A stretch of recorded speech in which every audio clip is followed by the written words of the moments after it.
You want to support Roland Martin Unfiltered? Be sure to join our Bring the Funk fan club. Every dollar that you give to us supports our daily digital show. There's only one daily digital show out here that keeps it black and keep it real. As Roland Martin Unfiltered. Support the Roland Martin Unfiltered daily digital show by going to RolandMartinUnfiltered.com. You can make this possible. As I say, another big story happening in the nation's capital today took place at the Supreme Court, where Byron Allen's racial discrimination case against Comcast came before the 9 justices. 8 were there. Ruth Bader Ginsburg was ill and was not in the court today. Now, at issue is whether Allen's $20 billion lawsuit should have survived beyond the pleading stage by merely proving that his race was a motivating factor in Comcast's decision to deny carriage to his company's channels. Now, the Ninth Circuit ruled in favor of Allen last year, and some of the justices found fault with the lower court's reasoning. Joining me right now to talk about what happened today is Byron Allen, CEO of Entertainment Studios. Byron, glad to have you here. Your thoughts. Thank you for having me. I appreciate it. Congratulations on your show. Really appreciate you. Thanks a bunch. So today, your assessment. What are your thoughts about what happened today? What did you hear? Did you think that the questions went well for you? Your thoughts? I thought it went very well. And our attorneys, especially Dean Chemerinsky, who is the foremost scholar on constitutional law and has written 11 books on the subject, he felt great about it as well. I think it's very clear that it is a motivating factor and not but for. This was put on the books 153 years ago to protect the newly freed slaves, to make sure that Civil Rights Act, to make sure there was a pathway for economic inclusion. And it wasn't set, for the impossible standard that you must prove that 100% of the reason that I am not doing business with Roland, 100% is that he's black. And unless you can prove that it's 100%, Roland can't even bring the law forward. So they literally could say, look, it's 99% because you're black and 1% because you're wearing tennis shoes, and you can't use the law. That's the motivating, that's the but-for standard. What the Ninth Circuit said, the motivating factor, which is if any part of the decision is because Roland is black, that you didn't do it, that's enough for Roland to simply use the law and bring it forward. And I think the questions were really terrific from the justices, because they were like, well, hey, Roland doesn't know what he doesn't know. He has to go into discovery to find out what's going on. I mean, like in our case, look at our particular case with Comcast. They say things like, well, we don't do business with Byron because his networks they're lowly rated. They have the low ratings. Well, listen, in discovery, we can show the world that they have over 100 networks on their platform that are white-owned that have a lower rating than ours. Then they'll say things, well, he doesn't have good quality. It's low quality. Well, our networks are Emmy Award nominated and Emmy Award winning. And through discovery, we can show that they carry networks, over 100 networks that are white-owned, that have never been nominated for an Emmy and have never won an Emmy. They will say things like, this is, this has nothing to do with race. Well, they've already proven by going and partnering with Donald Trump's DOJ to get an amicus brief that this, that there's a great deal of racial, there's institutionalized racism there. I mean, not only did they get Donald Trump's DOJ to write the amicus brief, they did something we haven't seen in ever, which is they got Donald Trump's DOJ to testify, to argue in the courtroom with them in partnership. And it is the very first time the acting Solicitor General has ever gone into the United States Supreme Court to narrow a civil rights statute. So it just shows that Comcast isn't sincere when they talk about, hey, we're in business with Magic Johnson, we're in business with P. Diddy. We never said that they didn't do business with black people. That was never, oh, we put out Harriet. What we said is there isn't any real true economic inclusion. Here's what Comcast won't say, and my mother always says, listen for what they don't say.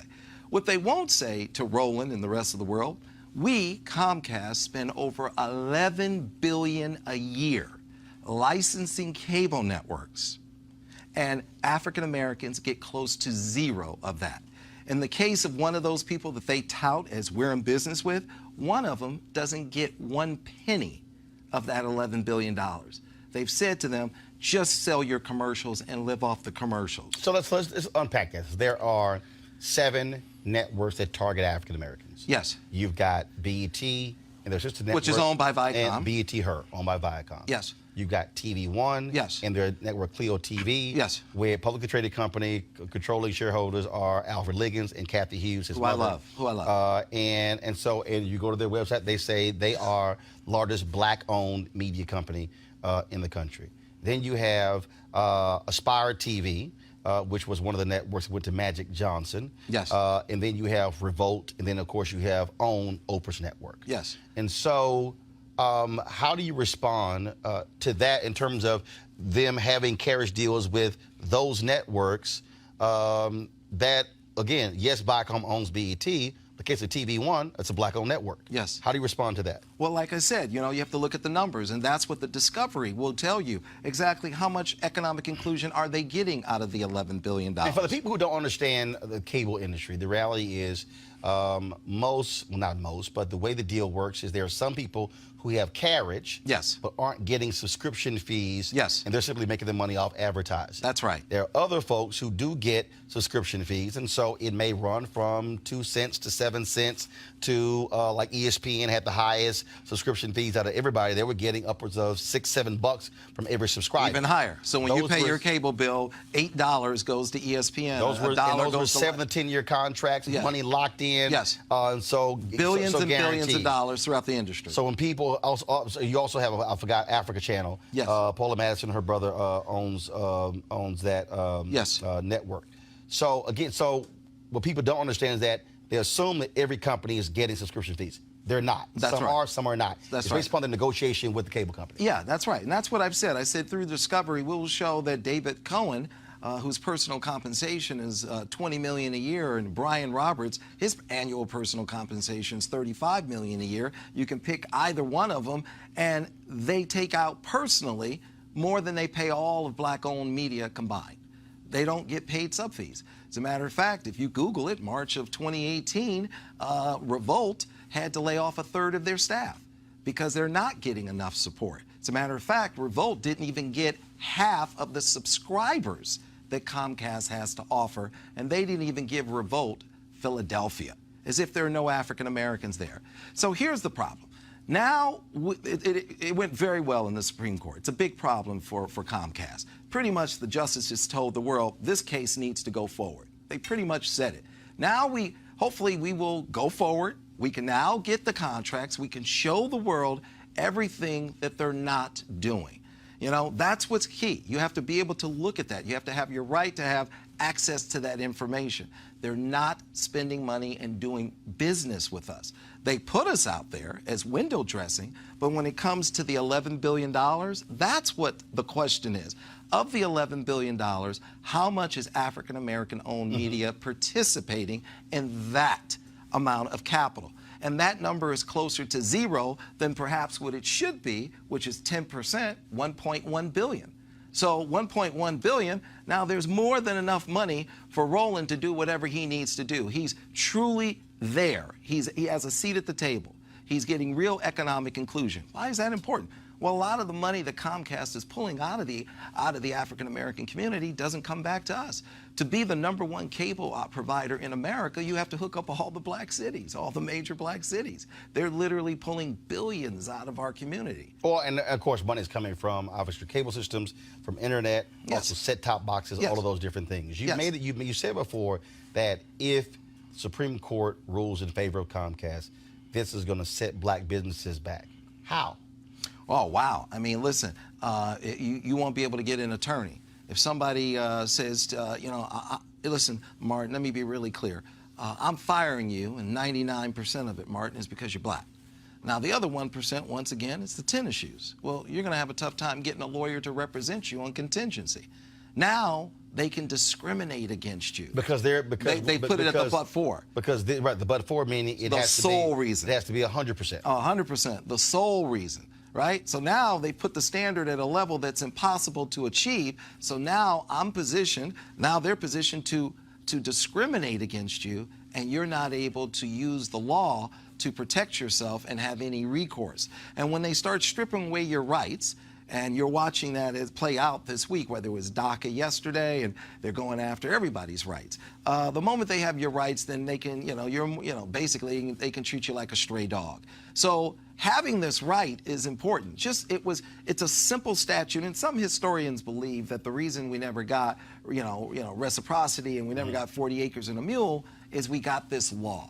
We got this law that says here's a pathway for economic inclusion, and now they're shutting it down. And when I say, listen, Comcast, if you really believe you have a strong case and you really believe that you are phenomenal, then let's just go into the courtroom. You don't have to go to the Supreme Court and jeopardize the civil rights of over 100 million minorities in America. Let's just go and show everybody the paperwork. Let's show everybody that you're spending over $11 billion a year licensing cable networks, and the people you tout as the ones you're in business with don't get any subscriber fees. See, their big problem is we know somebody that was in the room when the MOU was crafted.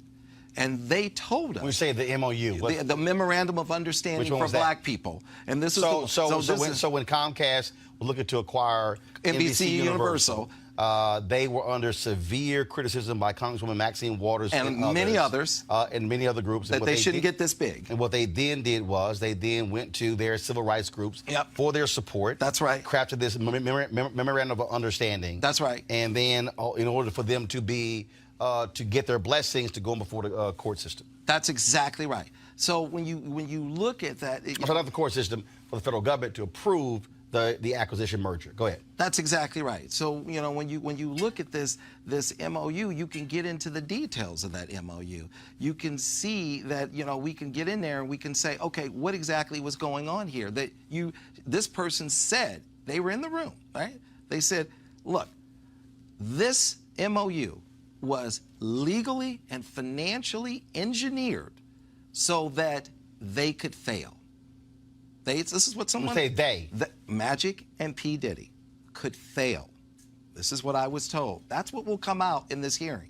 This person's going to say, in discovery, this person's going to say, under testimony, under oath, it was crafted for them to fail. And they purposely picked Magic and P. Diddy because they knew that if they failed, when they failed, that they wouldn't make a stink about it because it would go against their brand, and their brand is success. So Magic and P. Diddy are pretty much victims in this as well. They are pretty much victims in this as well because they weren't given enough to succeed. Well, in fact, I know for a fact that... At the level they should. Well, I know for a fact when TV One launched the investment, Jonathan Rogers had $130 million. Jonathan Rogers was the founding CEO. Yes. Had $130 million to build the network over 4 years. I know for a fact that when Revolt actually launched, they had $65 million. Mm-hmm. And one of the issues, based on people who I know who worked there, is that Revolt was undercapitalized from the beginning. And didn't get enough support from Comcast. Did not. How are you not going to give them Philadelphia or high enough sub fees? I mean, Google it. March of 2018, P. Diddy, who I think is phenomenal, and he's a great businessman, he had to, lay off a third of his staff. And it wasn't his fault. He was positioned to fail. And when you get into the details of what they did or did not do, and you can only get there with discovery. You need people to come in and testify. They were in the room. Here's what they saw. Here's what they asked for. Here's what they said. Here's what the contracts say. You're able to show other networks that are getting infinitely more support. If you are so right, then why are you trying to eviscerate this civil rights statute so that we can't even go forth and bring discovery? I want you to respond to this. So John Hope Bryant, Operation Hope, talks about civil rights. Yeah. Talks about black folks not getting the memo. Dropped a video on Facebook last night and said that this is really a economic case for the individual versus a civil rights case. And so I want to play that. I want to get your thoughts to it. Go to my iPad, please. There are black-owned companies who got the contract, and this one that didn't. It either is I don't like you, and that could be racist, or you didn't meet some objective criteria, which might be demand. In other words, people wanting to subscribe to your business that doesn't meet the minimum bar for our company.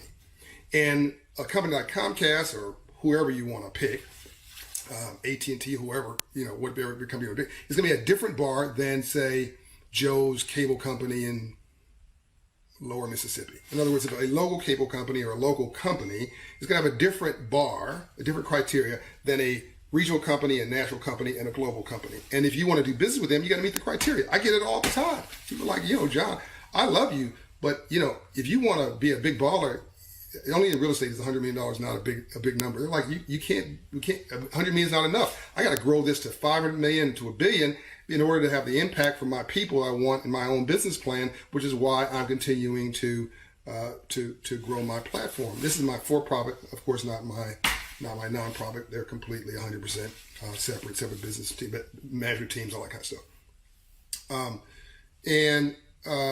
And so if you want to have impact, you have to have scale, right? And you have to have scale. If you're going to keep stepping up, there's different criteria for different folks and different strokes.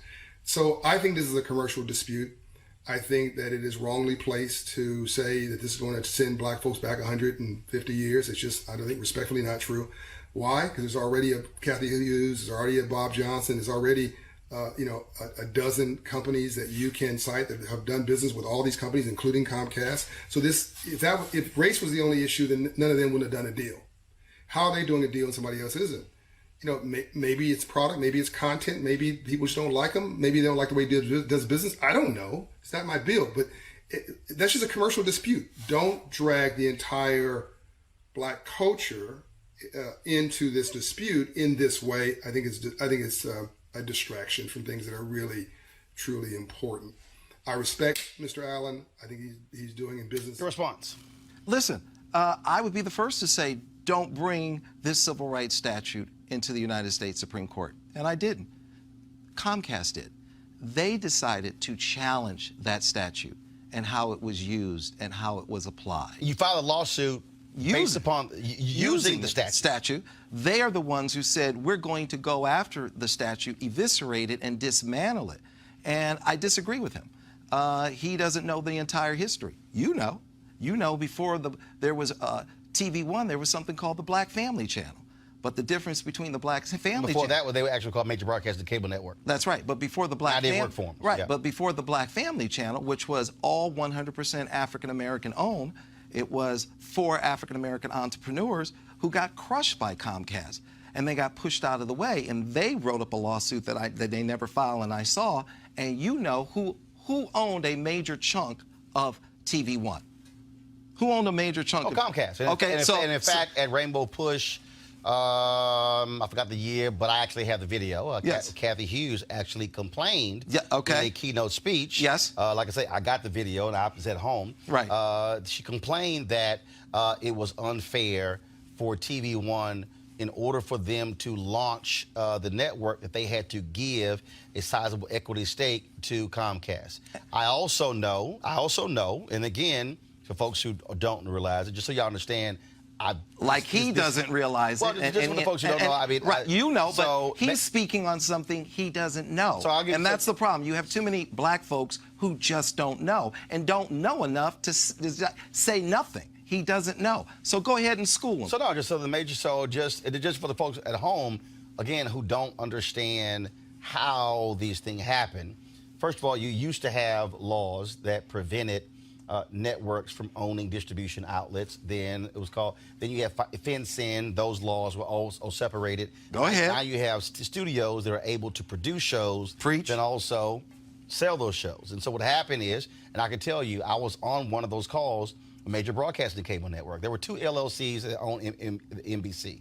The Willie Garrett LLC with Cecil Fielder, Spencer, and Evander Holyfield. There was a separate Alvin James and Marlon Jackson. That's right. And there was a meeting with DirecTV, and DirecTV wanted an equity stake in NBC in order to carry them on their system. That's right.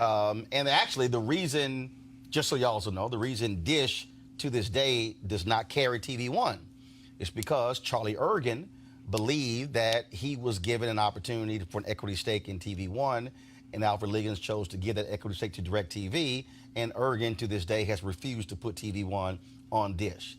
I know this for a fact.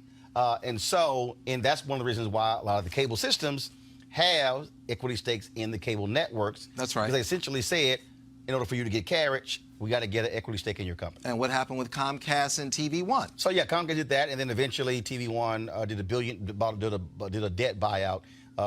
First, did a buyout. But Comcast owned a major piece. Comcast owned about 40% of TV One. Of TV One, and then TV One bought them out. Took on about $1 billion in debt. Took on a lot of debt to buy them out. Right. Okay, I would be the first to say they never should have owned one piece of that network. It was African American targeted, and it was African American owned.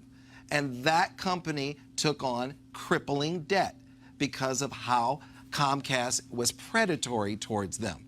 Now, if you simply look at all the money they pull out of the black community and what they don't do with us, then that's what I'm saying. Mr. Bryant, he doesn't know what he's talking about. He is ill-informed. And that is a great example because you and I know the real DNA of TV One, that Comcast said, if you want to be on our platform, we have to own 40% of you. And then they had to take on a great deal of debt to buy that 40% back. Mm-hmm. And now the market cap is under $100 million of this publicly traded company because of the enormous amount of debt. And Kathy Hughes is a phenomenal entrepreneur along with Alfred. They're terrific. But you can only get so far with that kind of debt. And that debt goes back to Comcast being predatory, which is why Mr. Bryant doesn't know. He doesn't even know how much money they're spending on licensing content.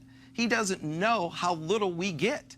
He doesn't know how much. Tell me what we're paying into their system. Tell me the market cap of Comcast. It's $200 billion.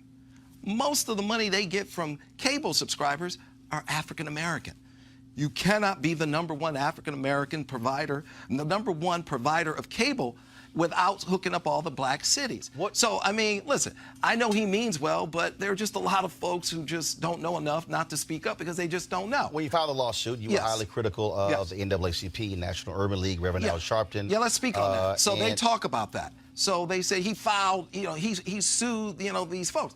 Well, what I was suing is I was saying that the Urban League and these folks, they did an MOU, a memorandum of understanding as to what black people will live by, right? But what they didn't tell black people is that David Cohen of Comcast sits on their board of the Urban League. What they didn't tell black people is that Comcast gives the Urban League $1 million. So what you should tell black people— $1 million total, $1 million a year? $1 million a year. Okay. What you should tell black people is that there is a conflict of interest. I'm getting money from Comcast, and that is controlling my behavior. Or it may not be, but it may be controlling my behavior. You need to tell black people, I did a deal on your behalf with somebody who pays me. And the reason I sued them is because President Obama fought hard to achieve net neutrality. Who spoke out against net neutrality, Roland? Let them know. Was it a company? Was it the Urban League? Did they speak out against net neutrality? Yes or no? The answer is yes. Tell the people that. Yes. But net neutrality, you need that. Because if you don't have net neutrality, you don't have video coming out of Ferguson. But why did David Cohen of Comcast want them to speak out against net neutrality? Because it challenged his business. It challenged cable. He doesn't want you watching video over the internet. He wants you watching video through his cable networks. And so here is the Urban League speaking out against net neutrality. That's like saying black people don't need food, water, and oxygen. So I sued to say Don't go out here and negotiate on behalf of black people without black people giving you that permission and without you telling black people that you're getting $1 million from David Cohen on your board from Comcast, and you're doing things like speaking out against net neutrality. I'm not going to allow that to happen. So I sued to put them in check to protect black people. That was the reason I did it.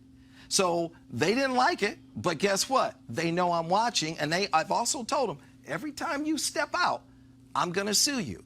Here's the difference. I have a staff of lawyers who work only for me, litigators. So it's easy for me to sue people. I can bankrupt these guys. I mean, I don't want to hurt them. They're not my target. I could sue them every week. But I want to make it clear, you're going to have to do the right thing, because what you're doing, you're hurting black people. That's what you're doing by taking these donations. And this is what I said to Tom Rutledge. Tom Rutledge, who runs Charter. I said to Tom Rutledge, and I talked about this on the Breakfast Club, and I talked about this at my website, The Griot. I said, Tom, he said, well, you sued me, but I said, Tom, I sued you when I saw you with Al Sharpton in a photo in the newspaper, and you said, I've got an MOU with black people.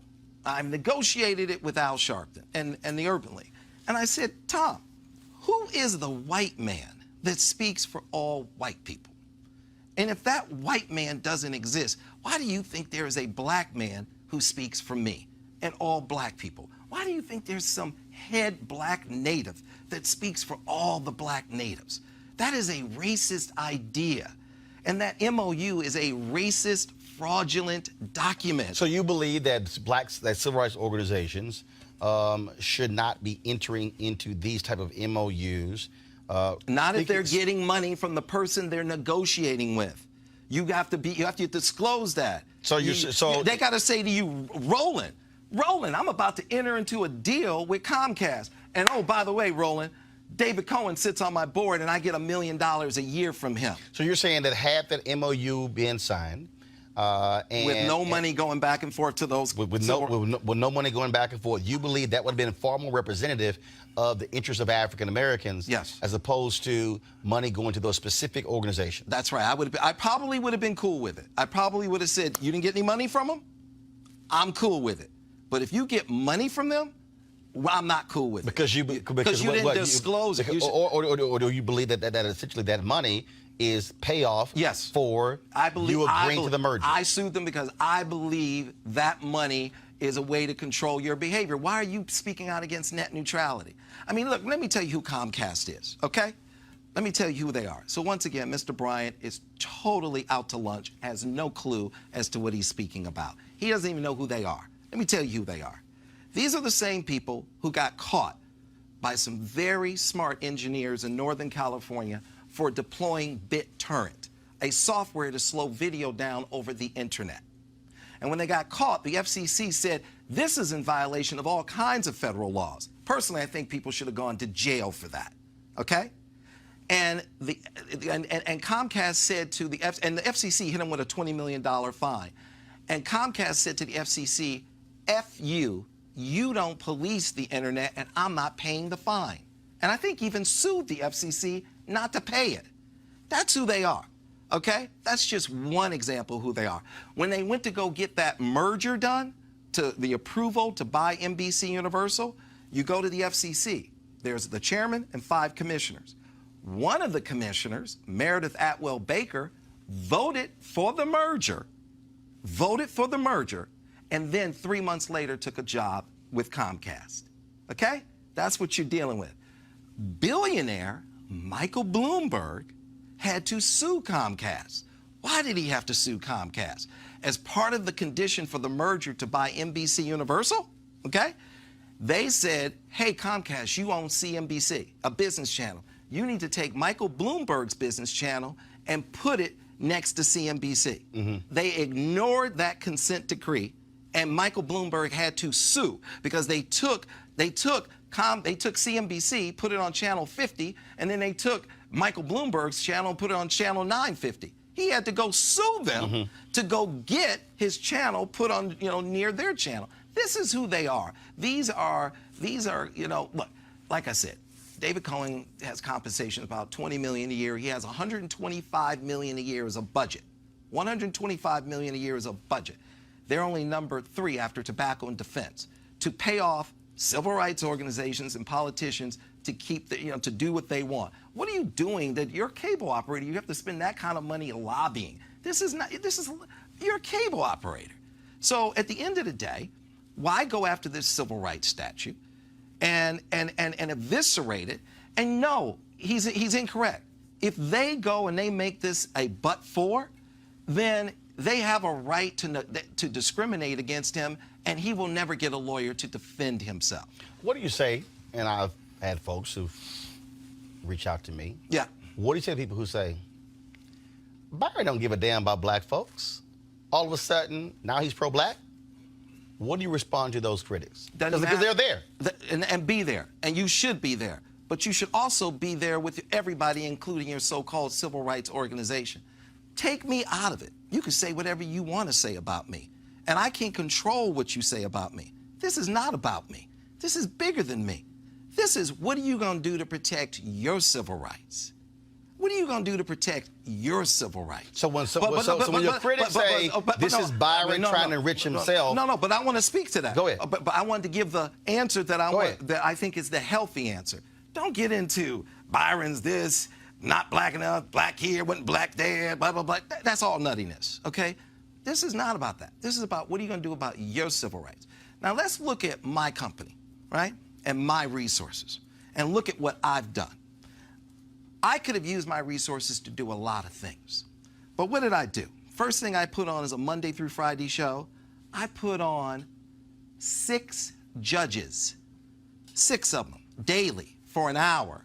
Judge Ross, Judge Karen, Judge Hatchett, Judge Maybelline, Judge Christina Perez. 5 hours a day, black and brown people, as judges, running things. That's an amazing image, right? Mm-hmm. What's a better image than sitting there on the court and running things? 5 hours a day. I invest millions of dollars, hundreds of millions of dollars to produce, distribute, and promote those images of African Americans. NBC Universal, they've got talk shows where black men are dancing around going, hey, I'm not the baby daddy. Hey, it's not that DNA came back, I'm not the baby daddy. Now, this is what I've said to white executives. I said to a guy, he said, why does it need to be black owned and not black targeted? I said, because, listen, I said, you have your daughter and mine, right? I said, are you okay if I control her image, how she's produced and depicted and seen around the world? Can I control her self-esteem? He said, no. I said, why can't you control mine? My daughters. That's why I have a seat at the table. I have to have a seat at the table. So when you look at nobody on planet Earth, 7 billion people on this planet, has put forth stronger, positive black images than me, 5 hours a day of judges. That's not by accident. That's by design. Because I don't want to just see black men dancing that they're not the baby daddy.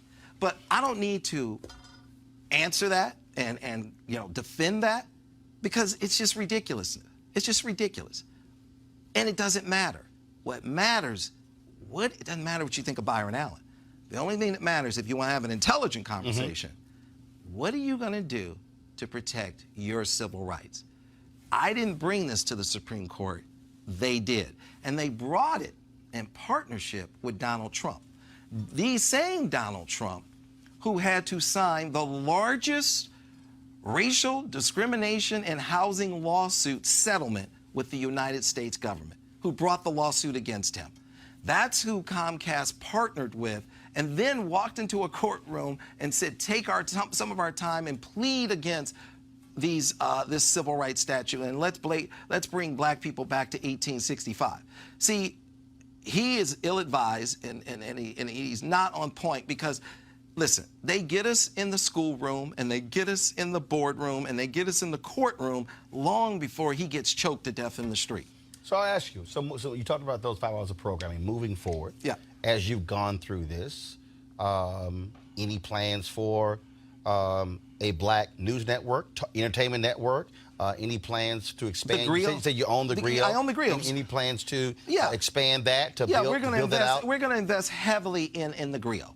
We're going to invest heavily in that and build that up. You owned it for how long? I've owned the grill now, I don't even know, a couple of years. I bought it maybe 3-4 years ago. I don't remember. That's what I've been spending more of my time, buying companies. And I've been buying companies. As you know, I bought the Weather Channel last year, and we got them back on Verizon. We won our first Emmy. We've had our highest ratings since 2012. That's been phenomenal. That asset has been a phenomenal acquisition for us. We bought a movie distribution company. We've been buying television stations. We have 15 television stations in 11 markets. We're planning, at this point, we will be the largest owner of Big Four network affiliates in the world. We'll probably have achieved that goal within 36 months. Big Four network affiliates, ABC, NBC, CBS, and Fox. We're in real estate. We're going to go into banking. We're not going to just be held to media, so we will be, media, real estate, banking, because at the end of the day, this is an opportunity to really achieve that fourth and final chapter that Coretta told us, that this is the reason Martin was killed. Martin Luther King was killed because he was pushing for economic inclusion. And, it's so ironic when he sits there and says, this is commercial. Blah, blah, blah. It's like one of the things that's going on here, and this was one of the issues that I had with President Obama, and I said to President Obama, I've given you money, and my money has strings attached. You spent $700 billion to bail out the banks. I want you to audit the banks and see if they're lending money to African-American entrepreneurs like Mr. Bryant. And he wouldn't do that. And I said, the other issue I have with you, Mr. President, because I knew that African Americans were not getting bank loans for business loans and right. home loans. I said, the United States government has a pension fund that's over $1 trillion, over a T. And not one African American manages one penny of that money. And the reason why I sued to make sure that we opened this pathway is so guys like him don't struggle and they get access to capital and they can actually not talk about having scale, but actually have scale. What happens if you... I have scale. I know how to get scale. What happens? And I know that there are a lot of wonderful African-American entrepreneurs out there that are going to get flushed down the toilet because they're positioned to fail and they're never going to achieve scale. They'll dream about it. They will talk about it. But the way the game is rigged and the way the game is positioned, they're positioned to fail. I have achieved scale. And I'm sitting here saying, hey, black community, this is how you do it. The door is closed, and I'm going to tell you how you bob and weave around that. Because, by the way, if I wanted to, I could say nothing. And I could keep my mouth shut. And if, like my mother always says, listen to what they don't say. Listen to who's got a lot of money and they're not saying a word. Those are the ones you need to ask what's going on. What happens if the court doesn't rule in your favor? What do you do? I think they're going to rule. Well, first of all, let me be really clear. They pretty much, this is what I've always said day one. Day one, I've always said this. Our case is going forward. And they pretty much said that today on the bench. Hey, this case needs to go forward. I've always said my case is going forward. I've been out here doing all these talk shows saying, So, hold on, people who are watching.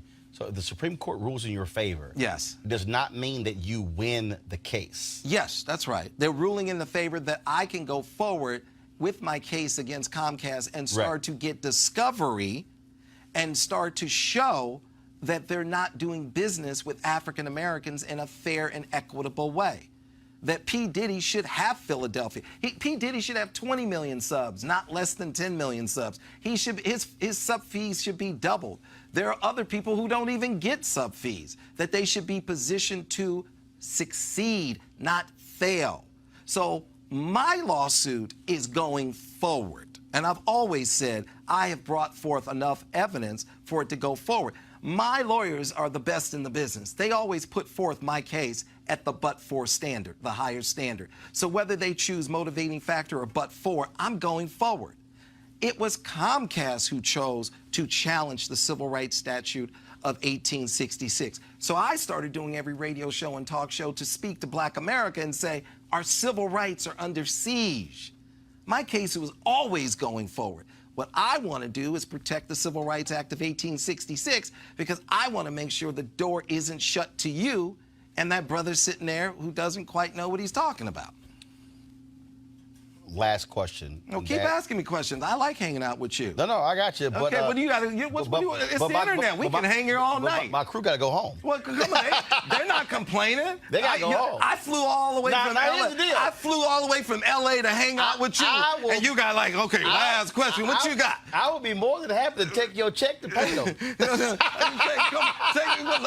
just saying. I'll be more because I ain't got Byron Allen money. I am right here. I'm ready to hang out with you. I'm having a good time, Roland. I'm a big fan of yours. I appreciate it. I want you to bring it. I want you to bring the hard questions, because if you bring the hard questions, then I want everybody in America to innately understand what's going on. Dr. King told us 2 Americas cannot survive. That's what got him killed, that speech, the other America. There are 2 Americas. What does it matter if I can sit at the same lunch counter as my white counterpart and I cannot afford the same hamburger? And what's really important, he said that over 50 years ago, and it's as if he wrote it yesterday. And what has to happen now, because we have half the women in this country living at or below the poverty line. At or below, half, okay? You have over 2.5 million kids in this country that are homeless, okay? We only have 330 million people in this country. Only have 330 million people in this country out of a global population of 7 billion people.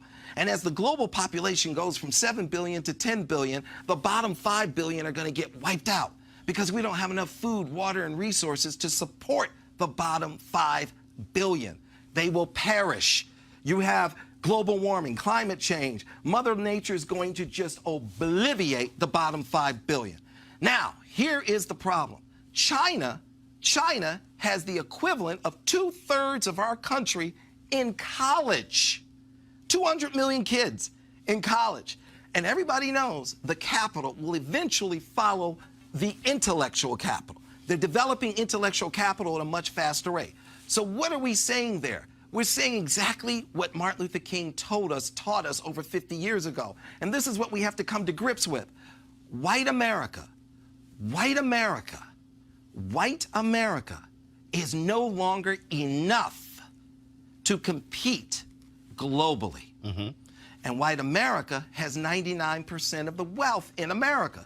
So white America has the most to lose as we sink globally. And every day we're sinking, and white America is losing the most. Now, for white America to survive, white America now has to make sure every American is fully engaged, and every American has access to a real education, and every American has access to capital, and every American is bringing their A game. So we are competing globally to maintain our position and our wealth. I'm not sure they want to do that. It's a matter of survival for white America. So this isn't a black problem. This isn't a white problem. This is an American problem. And as Martin Luther King taught us, we have to have one America. And we're now at that point where we must achieve that in order for this country to maintain the status that we currently have. We have to achieve one America, and every American has to be fully engaged and fully positioned to succeed and to keep our position in this global economy. Have the other black owners of networks communicated with you and said, we stand with you? You said that's the hard question. That's the hard question. No, it's not the hard question. Let me just say yes. Let me say yes. They know who they are. They know what they're not getting. They know.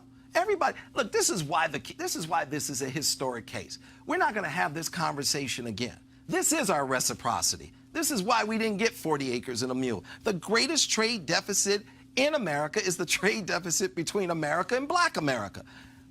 America's not doing business with Black America anywhere. Now you have this law to level the playing field and get them to the table. And now that you can get them to the table and say, guys, we got to correct this because this is economic genocide. You're not doing business with us the way we do business with you, and people in our neighborhoods are dying. You're making sure we have plenty of gangs and drugs and alcohol, and we don't have enough books for our kids. So now we're going to start to deal with the fourth and final chapter. That's what this is. Yes, it started as a commercial dispute, but they, Comcast, escalated it to a civil rights dispute because I never would have challenged. And I told them, I said, don't do this. Now, here's the thing. I don't believe we should boycott Comcast, and I don't believe we should dismantle Comcast. I don't believe, but they have upset civil rights organizations, and they have upset every civil rights organization without exception. And those civil rights organizations and politicians are completely dedicated to breaking them up and going after their top advertisers and boycotting their top advertisers if they advertise with any of the Comcast networks. I know that from all of them. They have lit these civil rights organizations up like a Christmas tree. That was not the intent. I have tried to get them to the table. I have said, guys, let's get to the table. Let's work this out like a commercial dispute. Let's work this out. Charter said to my government relations person, we're not going to talk to Byron because we don't negotiate with terrorists. Okay? You know what my government relations person said? David is white, and David said, look, I represent Charlie Ergen. Charlie Ergen is white, and he runs Dish. And Charlie is far more aggressive than Byron. Yeah, Charlie Ergen is one of the most aggressive people in the cable business. And I love Charlie. He's a good guy for me. With me, I do a lot of business with Charlie, okay? And Charlie is a good guy, and he's tough. And he says, you know, I've seen Charlie be much tougher with you than Byron, and you've never called him a terrorist. See, that's what happens. If a white man walks in and he's tough and he negotiates and hold his ground and takes what he believes belongs to him, that's business. That's just a shrewd guy. If you do it, Roland, you are a terrorist. That's a racist statement right there. We don't negotiate with terrorists. Like, are you kidding me? But that's fine. We're going to push through that. We're going to when I sued Charter, Charter had a board of directors of 11 white guys. 11 white guys. And I said to them, dude, really? 11 white guys got together every 90 days and said, this feels right to me? These guys, these knuckleheads didn't even have somebody that represented 90%, 60% of the global population, a woman, let alone get to first base, somebody African-American or Asian or gay or Hispanic or whatever. Like, they didn't even have a chief diversity officer when I sued them. Truth of the matter is, I'm making these companies better. And I'm not talking about it. I'm using legal action to force them to do it. And when after they do it, then they're better. They're better. When you look at, when I look at jobs, look at opportunities. Yes. Are you looking at Hollywood, looking at this entertainment industry, looking at the media industry and saying, I'm going to make sure that I am using my platform to elevate black talent? And is it intentional in terms of operational roles, P&L responsibility? I already have. That's like I just said, 7 billion people on the planet. Who puts on 5 hours a day of some of the most positive African-American images out there? 5 hours a day of judges. And when I'm talking about... And behind the scenes as well. Right. That's the easy part. I'm going to production companies. I'm going to, again, because, like, look, we had NABJ with a meeting today with AT&T. One of the things I talked about there was I said, look, creating opportunities for black media entrepreneurs. Yes. Not just black folks who are in front of the camera. I said, but, because at the end of the day, who controls the narrative? That's it. Roland, I'm easy, but I'm not enough. That's what the lawsuits are about. You need everybody. And before I forget, I want to thank Senator Kamala Harris, who generated the government amicus brief, and she got Senator Booker to sign it, Senator Blumenthal to sign it, Senator Wyden, and 8 members of the Congressional Black Caucus. And I'm highly confident pretty much everybody in the Congressional Black Caucus is going to lean in now. I want to thank Congressman Bobby Rush, who is amazing. That letter that he wrote, and he made it very clear this is unacceptable, and he's calling for the breakup of Comcast. Once again, you know, I'm not asking for that, but he is steadfast on that. Also, Dr. Bernice King, she's amazing. This is one of the first times we've heard Martin Luther King's daughter speak out. Her letter was heart-wrenching when she wrote an open letter to Brian Roberts and said, what are you doing? This is what my father died over this, and my mother dedicated her life to this. So, I mean, this is unnecessary. And I also want to thank Derek Johnson, the president of the NAACP, because I sued the NAACP because they signed that MOU. But that MOU was under the NAACP, that was Ben Jealous.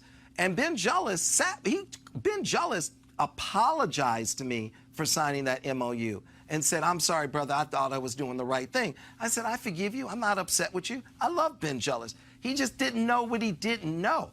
Okay? We just have a number of folks out here, you just don't know what you don't know, right? But Derek Johnson at the NAACP, he has really gone out there and he's pushing hard. And I have a lot of faith in Derek Johnson. And I love that brother and I'm supporting him. And he's a fellow Detroiter. So, I mean, look, at the end of the day, we can pretend like it's this or we can pretend it's like it's that. But at the end of the day, I don't want over 100 million minorities in this country to wake up and go, what happened with my civil rights? What happened? Well, they went to the Supreme Court and nobody told you and they just rolled you back. So, you know, this is important. Well, it is something that I definitely explain to people that I use all the time, that if you go to Washington, D.C., there's only one federal agency that shares along with the White House. That's the Department of Treasury. Yep. If you want to understand America, power and money, money and power. Yep. And what often happens is that when we have these discussions about what African Americans need, typically what happens, and I was in Indianapolis a few weeks ago with the State of Black America, and we focus on economics, we often talk about civil rights, mass incarceration, police brutality, and money and economic power is not in that top 5. That's what you need. And so, because I mean, at the end of the day, without money, you can't even control your own politics. That's it. You need an education and you need money. And that's why I got upset with Obama. And I said, look, if you audit the banks to see if they're lending money to black people, African Americans, you will see we're not getting it, because at the end of the day, that's why under President Obama, unemployment went down for white America, but went up for black America. And home ownership under Obama hit a 25-year low. That screams we're not getting access to capital. African Americans, we're brilliant, we're resourceful. It's real simple. We're being asked to run the same race as our white counterpart without any tennis shoes. All we're saying is, can we get a pair of tennis shoes so we can run this race? And if we get a pair of tennis shoes, we're going to do just fine on that track.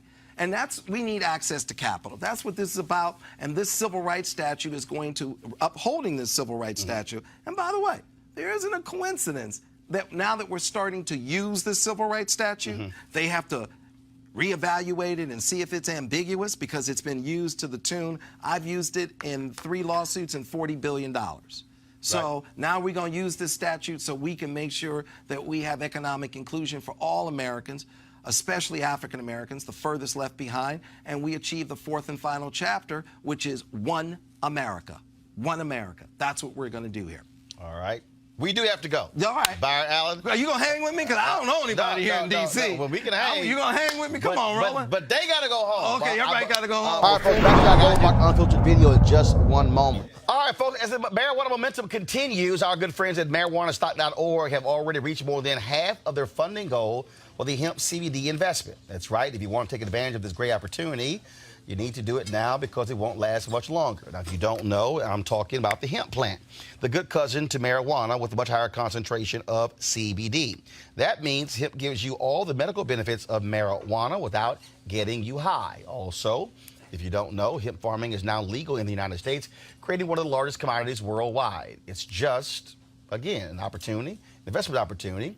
And the folks at 420 Real Estate, their business model is very simple. They buy land that supports hemp CBD grow operations and lease it to licensed, high-paying tenants. That's right, they are hemp CBD landlords, and you can get in on the action. As hemp continues to change the economic landscape, 420 Real Estate is allowing you to chase the American dream. Now, look, the best part is right now you can invest in this crowdfunding campaign for as little as $200.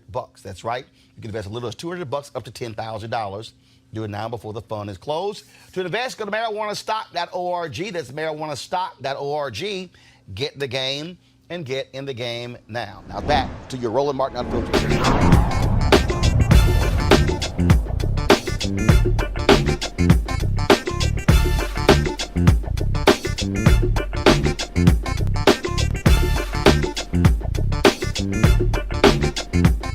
want to check out Roland Martin Unfiltered?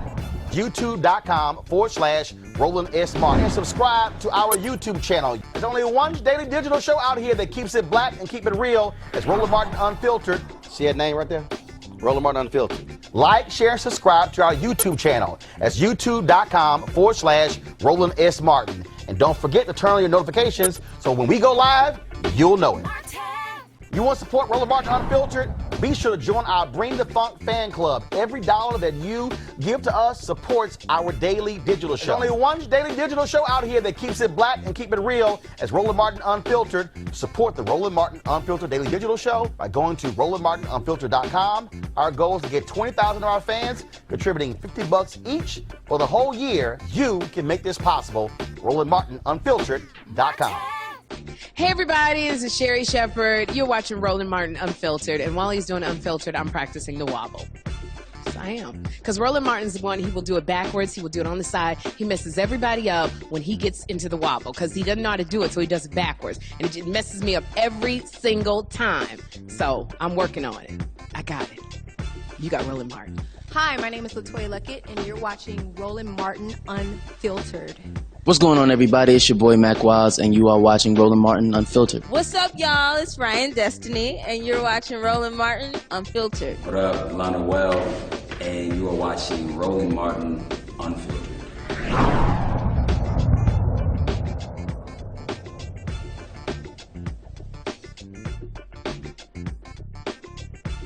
Hey fam, want to check out Roland Martin Unfiltered? The blackest show on all of digital, cable, and broadcast. Check out our audio podcast. There's only one daily digital show out here that keeps it black and keep it real. It's Roland Martin Unfiltered. Press play.